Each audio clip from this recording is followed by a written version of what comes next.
though I'm recording because it really doesn't matter. Right. I was about to say I am. Last year, my roommate moved out of the house we had been renting together for the past 4 years.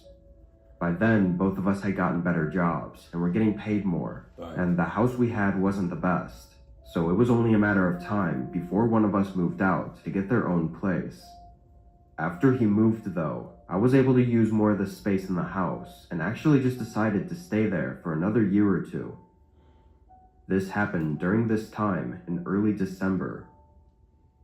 Our area was going through a week of some pretty bad snowstorms, and the office I worked at allowed us to work from home for a few days if we wanted to. Obviously, I chose to take the offer. I used my old roommate's bedroom as an office and worked throughout the day, but at one point while I was working, there was a knock at the front door. I left the room and checked who it was. There was a man on the porch in a heavy winter jacket. He didn't seem to be a worker or delivery person of any kind, just some... So why the hell did you go to the door?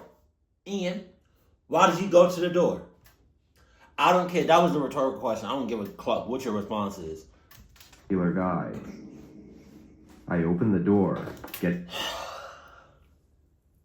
These stories cannot be real. hit by a rush of snow and wind. How can I help you? The man smiled and apologized for interrupting my day, then explained his situation. He said his car got stuck in the snow right on the side of the road next to my... As soon as he said I would have said, that's tough! Closed door in the face. ...house, and he didn't have a phone on him, so he asked if he could borrow mine. Obviously skeptical, I told him to give me a minute. Don't say obviously skeptical, because you was not obvious because you opened the door wide the hell open. Like it's DoorDash or Uber Eats. I closed the door and went to the other side of the house. I looked out the window at the road he was supposedly stuck on. There was a small SUV that looked like it had actually slid into the curb and gotten stuck in the snowbank. Now that I was pretty sure he wasn't lying, I grabbed a jacket and put on some shoes. There's a difference between pretty sure and 100% lying. I went back to the front door. I was still a bit skeptical, but I stood on the porch with him as he used my phone to call his brother, just so that if he did try to run with my phone or anything, I could chase after him or prevent him from leaving. After a quick call, though, the man handed my phone back and thanked me, then walked away. My ass. I went inside and checked the window, seeing the man getting in his car. Thinking everything was settled now, I went back to the office and started working again. What? Around 7, I felt like I'd done enough for the day and took the rest of the night off. It was then that I remembered about the man and his car and went to check on it, but I was surprised to see that the car was still there, and I could see the man moving around inside. It had been almost 3 hours by then, which made me wonder how he was still there. Maybe he was waiting for his brother to get off of work and pick him up. I didn't know, but I went to the kitchen and made some dinner, then sat on the couch to watch TV. I stayed up until about 9:30, then went upstairs to shower and get ready for bed. I turned the water on and got in the shower, but a few minutes in, there was an abrupt and sudden banging on the front door. It was loud and harsh, completely jump-scaring me and putting me in a fear-induced frozen state for a moment.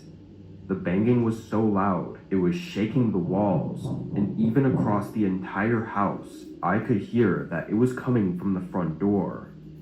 They were hitting it non-stop, and I could even hear them aggressively shaking the door handle. It was such a sudden burst of chaos that it was hard for me to know what to do. I turned off the shower and quickly got dressed, but as I left my room and walked down the upstairs hallway, everything stopped. It was just silent, no more sounds at all. I stopped in place, hearing only the wind from outside and feeling the eeriness set in before I slowly walked downstairs and up to the front door. Nobody was there anymore. I quickly ran to the window, seeing that the car was still there, but the man was not inside of it. Not knowing what to make of any of it, I called the police. When they came, they noticed multiple sets of shoe prints in the snow, but they were covered up by the storm soon after. They took the life... Not the storm in cahoots. Not the snow trying to cover up the evidence. Hold on. Plate of the car though, and found a picture of the owner, and from what I could tell, it was the same guy that I'd helped on my porch. In the following days, they waited for him to turn up, but as far as I know, he never did. It's really disturbing to think about what could have happened that night, right outside my door. It's really disturbing. Was it that same man? It's really disturbing how you had that a whole interaction with him.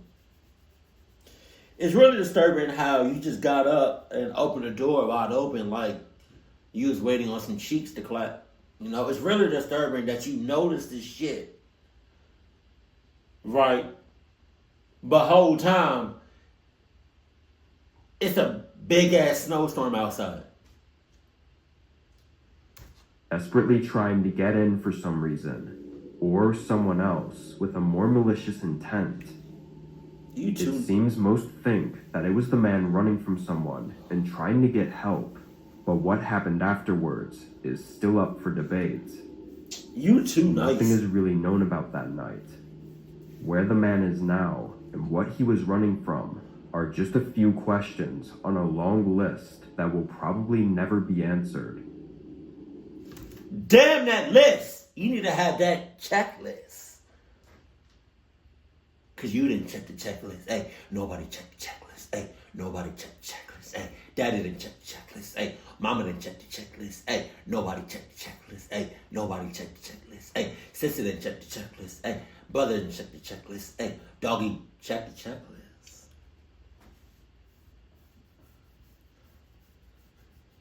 This, the person in this story was a dumbass.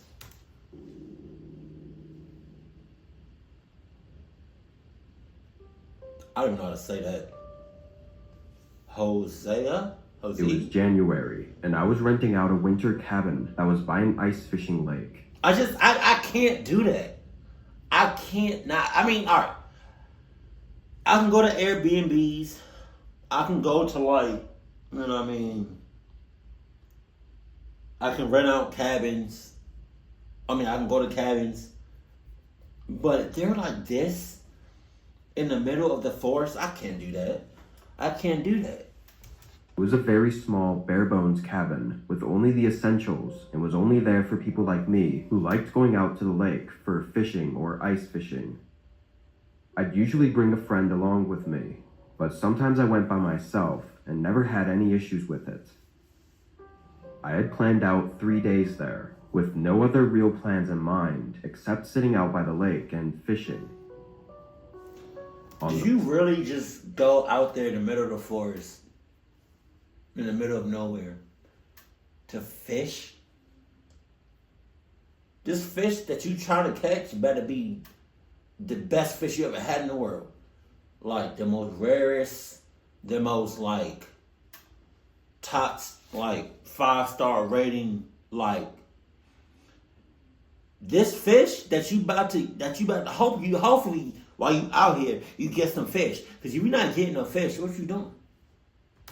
First day when I got there, I set up my things in the cabin and made myself at home, brewing some hot coffee. First thing when I got there, I checked shit out. I checked the perimeter. I checked right outside the house. I checked inside the house. You know? I don't care where you going. You go to a motel, hotel, Airbnb. I don't give a cluck. Check the shit out first before you get comfortable. And Lysol everything. And relaxing by the fireplace for most of the afternoon. This cabin was only a single room, so the bed, fireplace, and everything else was all in one area. Anyway, I fell asleep early and woke up at 7 a.m. to go out to the lake. It was about a 10-minute walk from the cabin, down a short forested path that was entirely covered in snow. Once I reached the lake, I found a good spot and got my things situated, drilled into the ice, and started fishing. I find it to be really stress-releasing to just sit there and fish, though I do know a lot of people find it to be boring. I stayed on the lake for several hours, probably 3 or 4, Look at that then shit. packed my things as the snow was starting to pick up and the wind was getting heavier. I walked off the lake and back onto the path, but immediately noticed a set of footprints in the snow going alongside mine from earlier. They went right up to the edge of the lake I was at, then turned around and went back down the path toward the cabin. Feeling a little uneasy that someone was out here and had been right behind me, maybe watching me, I chose to follow the prints and see where they led. They mostly went along with the path, going right back to the cabin, but instead of going up to the cabin, they veered off into the woods. As far as I could see, they continued in a straight line, going through the trees. Even more confused and slightly nervous, I went back inside the cabin and warmed up by the fireplace. There was nothing else out here for miles from what I was aware of, so anyone being out here was just odd, especially in the winter. I made food and stayed in the cabin for the rest of the night, keeping the fireplace running and mostly just reading. But about an hour after sunset, I heard movement outside. A very light crunching in the snow, but in the recognizable pattern of someone walking. I moved over to the window and looked, instantly seeing a figure out by the trees, walking toward the path. They were wearing thick clothing, covering every part of them, making it hard to get any details on what they looked like. Once they got to the path, though, they turned and started coming right for the cabin. Jesus.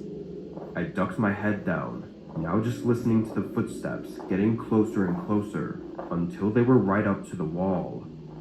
The footsteps moved to the side, coming right up to the window I was hiding under. Their shadow moved around like they were peering inside the cabin, but then they stopped. I tilted my head up, seeing their eyes staring right back at me. I jumped away, now standing a few feet from the window as the person quickly tried to lift it open. God. I ran and grabbed a nearby knife, but after a few more attempts at opening the window, the person ran off. I watched their figure disappear into the snowy woods, going in the same direction I'd seen them come from. After that, I packed up and ran for my car, leaving the area only a few minutes later. Let's go. I don't know who they were or what they wanted, but they knew I was staying there after seeing me at the lake and willingly came back in the middle of the night to try and break in through the window, so they definitely had something horrible in mind. Luckily, I got out unharmed, but I have a feeling that that night was close to being my last. You had a feeling? Which you was pretty much spot on.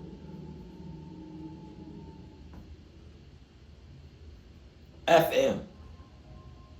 Alright. This happened in January of 2020 when I was 18. Over winter break, I had signed up for DoorDash since a couple of my friends were also doing it. I didn't really need the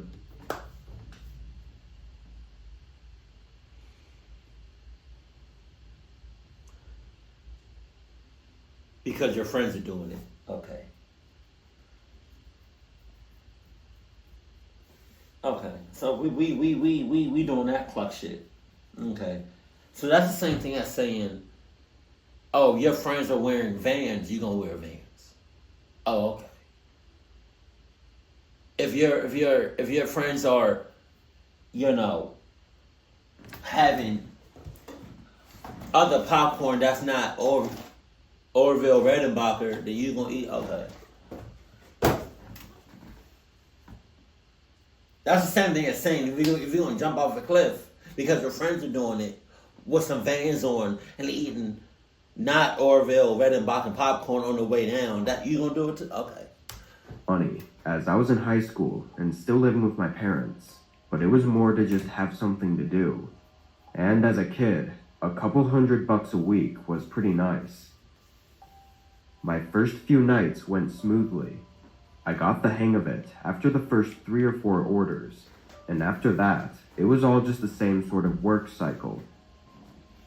During my second week, I started working more though, getting excited about making money for the first time and trying to make as much as I could. Jesus. My friends were doing the same, and had mentioned that on days with bad weather, you'd usually make even more.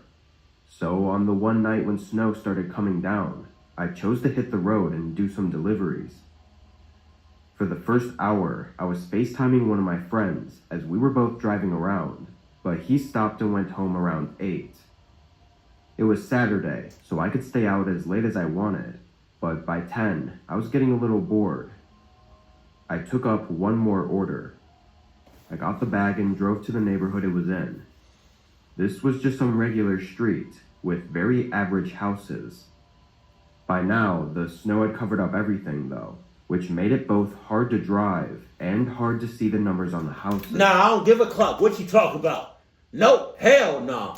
If I'm driving and I see the map, and if my car lines up with the destination that's on the map, then Klitsch, that's your house. There it is. If I'm right in front of the house and the GPS says I'm right in front of the house, I'm throwing this shit out there. Best of luck to you.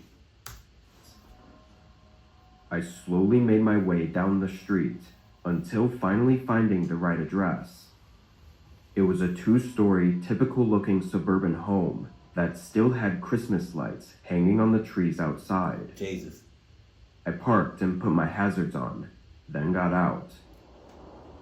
I double-checked that the bag had everything as I walked up the driveway, but as I approached the porch, I saw that the front door was open. Wow. Not all the way, but enough to be strange considering it was snowing and cold. I figured it was so I could leave the bag inside the house rather than... I saw the shits. I saw the door cracked open. And I'm like, wow, that's crazy ass. That's clucked as hell. But that's none of my business. I'm going to go ahead and... I'm not going inside this house. You got me clucked up, DoorDash. I'm going to leave... I don't know why I paused. I'm going to leave the shits on your doorstep. Take a picture if I have to. And that's it. I'm not going in the house. My ass. Out in the snow. So when I got up to the door, I pushed it a little bit more open and slid the bag inside the house. You're doing too much. But just as I pulled my phone out to take a picture for confirmation, I heard a woman's voice yell from across the house. She asked if I was the delivery person dropping off her order.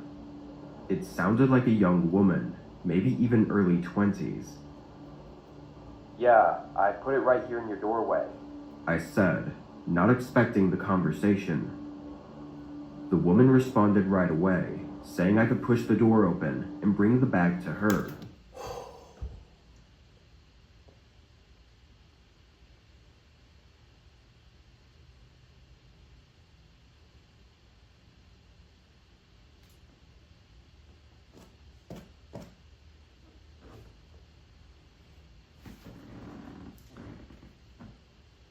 What? Oh, I jammed this thing down your... I jammed this shit down your throat. Say something else. Say something else, and I'm jamming this shit down your throat. Oh. Club? I knew it was strange to be asking me to go inside their house, but I pushed the door open just to see where they were. Past the entrance, there was a long hallway that led to what I think was the kitchen, and on the wall, I could see the clear shadow of the woman who was presumably standing right around the corner. Where do you want me to bring it? There was a long moment before the woman responded. She leaned half of her body around the corner and showed herself at the end of the hallway, telling me to just bring it over to her and just... Lady, like, what you think about to happen? You better be glad I'm not the person in this story. You better be glad I'm not the person in this story. God damn. With her hands for me to come in. Because honestly, lady, two things would have happened. Well, three things. I either would have left the food right outside your door, or I would have left the food right inside your house, but like right next to the door on the inside. Or three, I would have just jaded the food down the hallway. But as she went back around the corner and out of sight, I realized that the shadow outline on the wall hadn't moved with her. Jesus, oh my God. It was someone else's shadow, standing somewhere by her around the corner. I stood there for a second as I felt blood rush through my body. Then I quietly placed the bag down and took a few steps back before turning and rushing away from the house. I stumbled into my car and glanced back at the house as I pulled away. In the front window, the figure of a large man approached and watched as I left. I stopped at a nearby gas station to catch my breath and rethink everything that happened. Oh no. It was pretty clear by how everything played out that this was some kind of setup, but I also knew the police would have nothing but my word to go off of. I did end up reporting it, but when they went to the house to ask the woman about what happened, she denied that anyone else was there. No shit. And denied the officers access to search the home for anyone else. So, like I said, the police were unable to do anything at the time. What the woman and the man were trying to do by getting me inside their house is unknown. And I can only imagine that I wouldn't be here right now if I had gone inside without thinking twice. I'm glad you did. You know? And I hope this is the first and the last time. Oh, I thought it was another one. I hope this is the first and last time you ever on any of these horror channels. You know? I hope you rethink your life decisions. You know? I hope you think twice or more than twice. And really think about, take a second or two and think about the actions. Think before you act, you know? Because that I can't, you came real close to getting clocked up in your ass.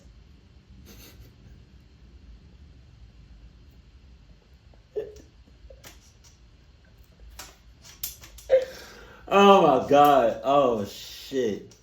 Yeah. DoorDash, man, y'all got all that. I'm not about to risk my life. I'm either if you talking about, yeah, you can just come on inside, just drop it off. You know, matter of fact, we just come inside, go upstairs, and just leave the food in my bedroom, bathroom, closet. That'd be much appreciated. And I'm not doing it. Anytime somebody say, yeah, you can go ahead and drop it off inside the house, that's a red flag. Just leave it at the front doorstep. Take a picture of it. You good, right? Right? That's enough. Keep it cool, keep it classy, and I love you. Stay happy, my family.